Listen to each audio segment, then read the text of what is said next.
क्या आप भी cabin crew बनना चाहते हो? ये वीडियो आपके लिए है। Hi everyone, my name is Lavanya Arora. Welcome back to my YouTube channel. So आज इस वीडियो में मैं कुछ ऐसी बातें, कुछ ऐसे पॉइंट्स शेयर करूँगी जो कि आपके लिए बहुत ज़रूरी है। जब आप cabin crew बनोगे तो ये सारी बातें आपको पता होनी चाहिए।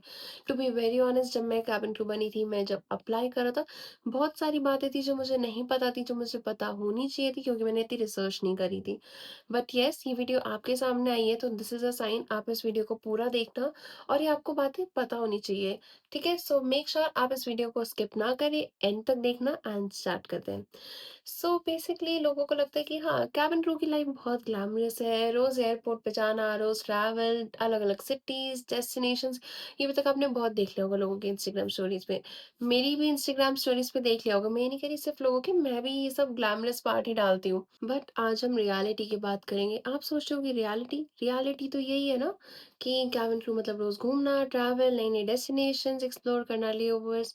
बट एक और रियलिटी है जिसके बारे में अभी बताऊँगी आपको। So first thing first is your sleep schedule. अब हम समझते हैं नॉर्मल लोगों का स्लीप शेड्यूल। सो वो सुबह उठ रहे हैं, रात को सो रहे हैं। स्टार्टिंग से यही चलता आ रहा है, लाइक रोज़ लोग सुबह उठते हैं और रात को सोते हैं। ये तो नहीं देखा ना सुबह सो रहे हैं, रात को उठते हैं। But welcome to aviation industry. यहाँ पे कोई भी टाइमिंग्स फिक्स नहीं होता। आप मतलब सुबह सो रहे हो, रात की फ्लाइट है, रात को सो रहे हो, सुबह की फ्लाइट है, कभी आपकी शाम की फ्लाइट है, कभी आपकी आफ्टरनून की फ्लाइट है। इन शॉर्ट यहाँ पे कोई पर्टिकुलर टाइमिंग्स नहीं है, यहाँ पे कोई proper sleep schedule follow up नहीं होता। तो जो आपकी बॉडी क्लॉक है उसको एडजस्ट करना पड़ेगा। आई नो स्टार्टिंग में थोड़ी डिफिकल्टी होती है, आप लोग सोच रहे होगे कि मतलब रात को कैसे उठेंगे, रात की फ्लाइट, मतलब सुबह सोना पड़ेगा, बहुत अजीब वियर्ड टाइमिंग्स हो जाएंगे। मैं आपको बताती हूँ, जब मेरी फर्स्ट फ्लाइट थी तो मेरी फर्स्ट फ्लाइट वाले दिन आई हैड 4 सेक्टर्स। अब मुझे याद नहीं है 4 सेक्टर्स कौन से थे, बट मेरा 3 ओ क्लॉक की रिपोर्टिंग थी।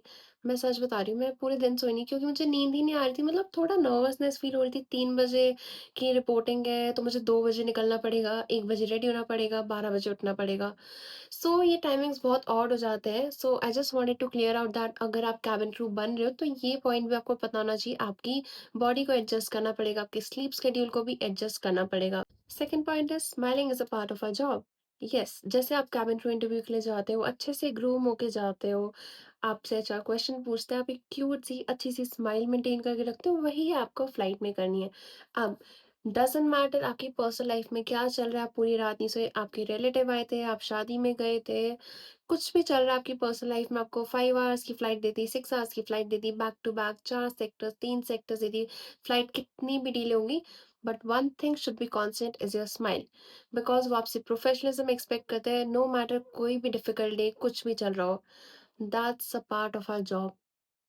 स्माइल तो करना है। Third point is it's just about serving food. अब बहुत सारे लोगों को लगता है कि कैबिन क्रू का काम क्या होता है, सिर्फ फूड एंड बेवरेज सर्व करना। वो इंटरव्यू देते हैं, उनका इंटरव्यू क्लियर हो जाता है, वो डायरेक्ट फ्लाइंग करना स्टार्ट कर देते हैं। ऐसा कुछ नहीं होता। आपका इंटरव्यू होता है, आपकी 3 मंथ्स की ट्रेनिंग होती है। उस 3 मंथ्स की ट्रेनिंग में आपको सब कुछ सिखाया जाता है। कोई फ्लाइट में इमरजेंसी हो गई, इमरजेंसी सिचुएशन को कैसे हैंडल करना, swimming, fire fighting procedure, first aid आपको सब सिखाया जाता है। सपोज़ किसी को हार्ट अटैक आया, कार्डियक अरेस्ट, वो सब आपको हैंडल करना सिखाया जाता है। Each and everything will be taught in the training. अब हर एक एयरलाइन का क्राइटेरिया डिफरेंट होता है। हर वीक, हर दिन आपके एग्ज़ाम्स होंगे। सपोज़ एक एयरलाइन का क्राइटेरिया उसमें पासिंग मार्क्स है 90, तो आपको 90 से अबव ही लाने होंगे। अगर आप 90 से कम मार्क्स लाते हो तो यू आर फेल। यस, आप फेल हो जाओगे, फिर से आपको एग्ज़ाम देना होगा, ठीक है? But one more important thing guys, you have to show up every day. Show up every day means आपको हर दिन ट्रेनिंग के लिए आना होगा।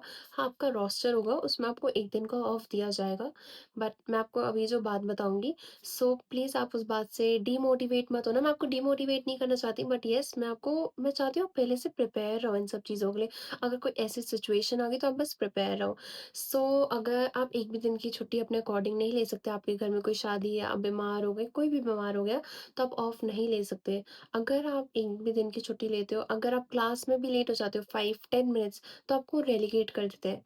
रेलीगेट मतलब वो आपको बैच से रिमूव कर देते हैं, फिर आपको दूसरा बैच दिया जाता है। अब व्हेन आई से दूसरा बैच इसका मतलब ये नहीं कि आज आपको रिमूव कर दिया, कल ही आपको बैच मिल जाएगा। बैच मिलने में भी बहुत टाइम लगता है, 10-15, कभी-कभार 1 महीना भी लग जाता है। सो ये कुछ चीज़ें, इन सब चीज़ों का ना आपको बहुत ध्यान रखना पड़ेगा। बहुत छोटी-छोटी चीज़ें नोटिस की जाती है। मैं बस आपको प्रिपेयर कर रही हूँ, इन सब चीज़ों से आप डिमोटिवेट मत होना। सो यही कुछ पॉइंटर्स है, प्लीज डिमोटिवेट मत होना, मैं आपके साथ बस शेयर कर रही हूँ, ठीक है। Now we'll talk about layovers. Layovers मतलब वेकेशन, आपको यही लगता होगा राइट। आपने बहुत सारे कैबिन क्रू की स्टोरीज देखी होगी कि ये नई नई डेस्टिनेशंस एक्सप्लोर कर रहे हैं, ट्रैवल कर रहे हैं, घूमने जा रहे हैं, बाहर का खाना खा रहे हैं। यस, देयर आर सम लेओवर्स जो वेकेशन होते हैं, बट सारे लेओवर्स सेम नहीं होते। मैं अगर आपको एग्जांपल दूं, अगर आप ऑपरेट कर रहे हो आज 3 सेक्टर्स, 3 सेक्टर्स मतलब दिल्ली बॉम्बे, बॉम्बे हैदराबाद, हैदराबाद बॉम्बे। अगर आपका बॉम्बे में लेओवर है और आपको सिर्फ 30 आवर्स का लेओवर दिया है, तो उस 30 आवर्स के लेओवर में आपको रेस्ट भी करना है, खाना भी है, फिर नेक्स्ट डे आपको फ्लाइट के लिए जाना है। और नेक्स्ट डे सपोज आपको 4 सेक्टर्स दे दिए, तो यस, कई कई लेओवर्स होते हैं आपको सिर्फ मिनिमम रेस्ट के लिए, जिससे आप रेस्ट कर पाओ। सारे लेओवर्स सेम नहीं होते। Grooming standards are extremely important. अगर आपको कैबिन क्रू बनना है तो आपको इन सब छोटी छोटी चीज़ों का ध्यान देना होगा। You have to maintain your grooming.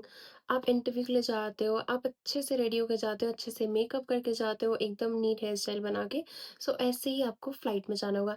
Don't think कि हमने ट्रेनिंग में मेकअप कर लिया, फ्लाइट में तो कौन ही नोटिस करेगा, सारे पैसेंजर्स ही तो होते हैं, वो क्या नोटिस करेंगे।